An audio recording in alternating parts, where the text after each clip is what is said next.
Well, I wake in the morning and I step outside and I take a deep breath and I get real high and I scream from the top of my lungs, what's going on? Hey everyone, I'm back. I'm here. It's me, Flipper's Paragraph, with another review of Playtime, the 1967 French comedy by Jacques Tati. So this point in the review is usually when I would tell the plot of the film and tell its story, but Playtime lacks in that department a little bit. It doesn't really have a story. This is going to be my first negative review, is what I'm going to say. So, Playtime is about a man named Monsieur Hulot, who goes around a high-tech Paris, gets lost in a mall, and there's also a restaurant that's having its opening day. What do I make of that? I guess I'll start out with the positives. The movie has this sort of philosophy, this sort of theme surrounding modernism and its effects on people and on our day-to-day life. I mean, there's all these modernistic sets, all these modernistic props. It's set in like this future high-tech Paris. And even in the restaurant setting, there's also a bunch of like technical failures that happen, all thanks to like modernization and stuff. But the thing is, while this whole philosophy of modernism is interesting, it's not like a saving grace or anything. It doesn't keep the movie from being mostly bad when you have like a cool philosophy. Like I've talked about movies having a core before, and this movie certainly does have a core. It's that modernist angle, and it's just that core. It's like eating pure cocoa, like a cocoa bean, without any cream or sugar or anything. It's just bitter and hard, and it's a nugget, and it needs to be covered, right? But there's no covering. It's just that nugget. And it leaves the movie feeling a little bit naked sometimes. Like it feels like I'm seeing too much of the movie sometimes. Like there needs to be more layers, there needs to be more subtlety. Instead, I'm just seeing all of it like right here. And it's very disorienting, and it just gets overwhelming sometimes, and it also isn't a saving grace for the film. This is a positive comment, by the way. It may not seem like it, but I like the modernist angle. I just wish there was more to it. And I wish it was shrouded in a bit more mystery and a bit more illusion and a bit more filmmaking. But I like the modernist angle, but it's not a saving grace for the film. I like the sets quite a bit. These sets are incredible. If you're a fan of production design or set design, please, please, please watch this movie.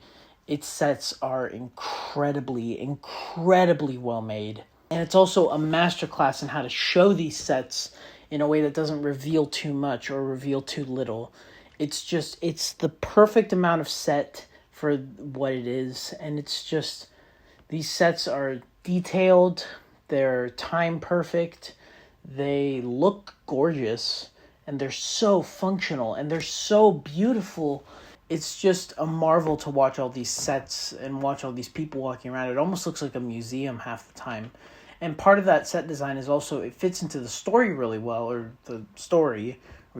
because Monsieur Hulot gets lost in the mall a lot, and that mall is designed to look like this huge maze, this huge labyrinth. And it's done so well. It's done remarkably well. And it's one of the most impressive set design choices I've ever seen in a film. Honestly, it is. This film has some of the most impressive production design I've ever seen. This film is technically a marvel, okay? This film, like I mentioned, the great production design. This film also has amazing sounds. The soundscapes of this film are beautiful. They're detailed and robust and practical, and the cinematography, while it's not like extraordinary or anything, the framing is just so unique, and it's so Jacques Tati. It has so much style in its presentation. This film is wonderful to watch from a technical standpoint. But it's just the lack of a story that really gets to you. This film feels in many ways like a combination between Charlie Chaplin and Roy Andersson. Roy Andersson being the director of A Pigeon Sat on A Pigeon Sat on a Branch Reflecting on Existence, I believe is the name of the film. Roy Andersson makes a lot of like films that have a lot of wides. They're static mostly. People have the scene within the wides, which is what happens mostly in these Jacques Tati films. I haven't seen Mon Oncle, but I'm sure it's very similar to this. And I will say that the second half of the movie is significantly better than the first. The first half is almost impossible to watch, in my opinion. It's so slow. There's nothing to it. I wish the whole movie was just the restaurant. Honestly. I wish the whole movie was just about this restaurant trying to have a good first day, and everything went wrong, which would be an interesting film, and it would actually have a story. And like I said a few reviews ago, I'm not a purist on story. I'm not like a traditionalist. I don't think every movie has to have like a 3-act structure or anything. But if you're going to experiment, you have to have like a reason for it. If you're going to break the rules, you have to know the rules first. And if you're going to break the rules, you better have a reason for it. You can't just do it just to do it. I mean, you can do whatever you want. But it's more interesting when you have a reason to break the rules. And it never feels like Jacques Tati has a reason to break the rules. It always just feels like he's breaking the rules less because he wants to, and more because he doesn't know any other way to make a movie. Which isn't to say that I know that for sure. I've only seen one of his movies. But it certainly feels that way watching Playtime. I respect him as an artist. Very much. He's a very competent filmmaker, technically speaking. He's a wonderful framer.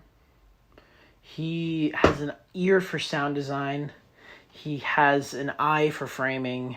He has an eye for color, especially. The color in this film is extra unique. There's this like grayish blue tones that are very, very unique to this film. I've never seen it before in another movie as much as it is prominent in this film. And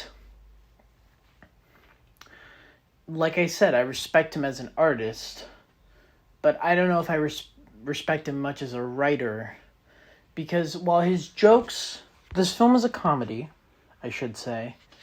And it's a Charlie Chaplin-esque comedy in which it's silent. It's also, should I mention, Charlie Chaplin, his films were never more than like 2 hours long. And this film is 2.5 hours. Like, it's way too long. This film could have been cut down to like half its size. This film easily could have been 1.5 hours, 1 hour and 45. Easily. It's a Charlie Chaplin-esque comedy. And the jokes are very Chaplin-esque, but they don't always land for me. There's a lot of really, really good jokes. Like, there's one joke in which a glass door gets broken. And a doorman picks up the handle of the door, and somebody else walking by doesn't realize that the door is open, that the door is broken, and they just open the door with his hand, and just walk through. It's a pretty funny visual. And almost all the jokes in this are visual comedy.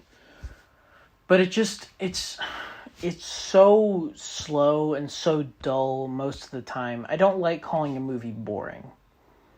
Almost ever. I think that's lazy criticism. I think it's not helpful criticism. I think criticism should be helpful at the end of the day. I don't think calling a movie boring helps anybody. But this movie was so slow and so dull. There was nothing happening. I didn't feel like it was going anywhere any of the time. There was no point in the movie where I was like, oh, I wonder what's going to happen to Mr. Hulot, or I wonder what's going to happen to this character or that character, because I didn't care about any of the characters. There was no reason to care about any of the characters. There was no reason at all to care about any of the characters. And it's not funny enough to justify that lack of a story or lack of characters. Like, characters in story are supposed to elevate the humor, like in Naked Gun, or anything by Zaz, or anything by Mel Brooks, or anything by Jerry Lewis, or whoever. You see that the story and the characters bring the comedy up instead of tearing it down. And in this one, where there's no characters and no story, where there's just comedy, it's difficult to see it as anything other than just a highlight reel for a better comedic film. One other thing I will say, which I guess is a positive, is that the title fits really well, Playtime, because the movie does feel like playtime. It does feel like you're kind of doing that around town. It feels like you're kind of hopping around town. It feels like you're kind of shuffling through town, having all these weird misadventures, which is fun. But it also feels like you're doing that at the slowest pace possible. And I have no problem with a slow-paced film. There are lots of slow-paced films that I really like Lawrence of Arabia and The Piano Teacher. But those films are slow for a reason. Those films give you something to chew on. Those films give you something to think about. Those films give you something to look forward to and something to build towards. Something that you're actually there the whole time. Every time that The Piano Teacher is slow, it's trying to convey an emotion. And it's trying to give it time to convey that emotion. And you're there. You're locked in the whole time. That movie's fucking great if you haven't seen it yet. But you are locked in that whole time that you're watching The Piano Teacher. This film, there was no reason for me to be locked in. I had no reason to be locked in. Even though it's a comedy, and I get it, you're not supposed to be like this with a comedy. But why can't you be? Why shouldn't you be? Why shouldn't I be so invested in a comedy that I can't take my eyes off? Why shouldn't I be laughing so hard my gut hurts? And I get that this isn't that type of comedy, maybe. I guess to some people it could be. But this certainly wasn't that type of comedy for me. Another big thing is I don't know who this film is intended for. I've talked about previous films in my reviews, like Harry and Sally, like When Harry Met Sally, and fucking Rabbi's Cat, and I know who that's intended for. I know exactly who's going to watch When Harry Met Sally, and I know exactly who's going to watch The Rabbi's Cat. I have no idea who watches Playtime, besides movie nerds like me. I don't know who to recommend this to. You know?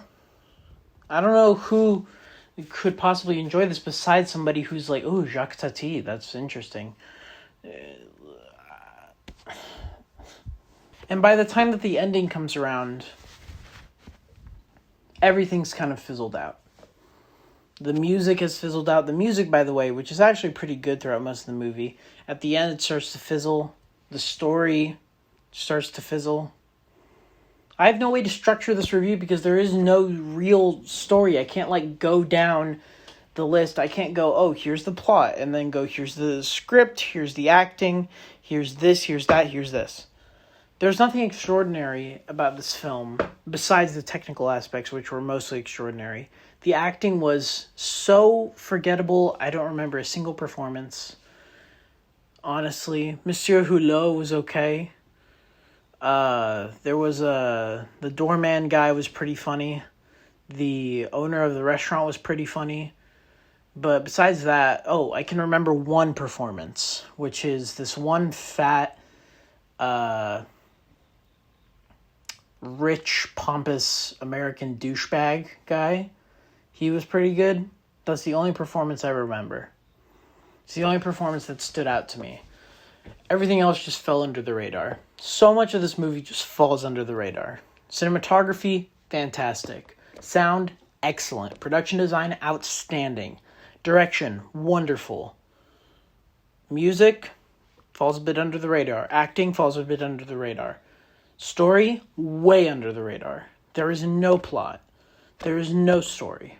There is nothing. There's nothing to latch onto and keep me invested throughout this movie. And the cinematography and stuff like that isn't good enough to keep me invested throughout the film. I'm sorry, but I don't want to be this negative. But this film kind of deserved it in a way. I don't hate this movie. I'll certainly have worse reviews than this in terms of quality of the film that I'm reviewing. But this is the first negative one. And it's just disappointing. I had a lot of expectations for this movie. I had heard a lot of good things. And it's really disappointing to have it be this bad in terms of the plot. It's really disappointing. I am going to give Playtime a 46%. That rates it the lowest film I've ever reviewed. So, thank you all so much for watching. Feel free to like, share, subscribe, comment, tell me what I should review next. Feel free to subscribe to the Patreon. Feel free to subscribe to the Twitch page. That's going to be it for me. Thank you all so much, and have a good one. Bye-bye.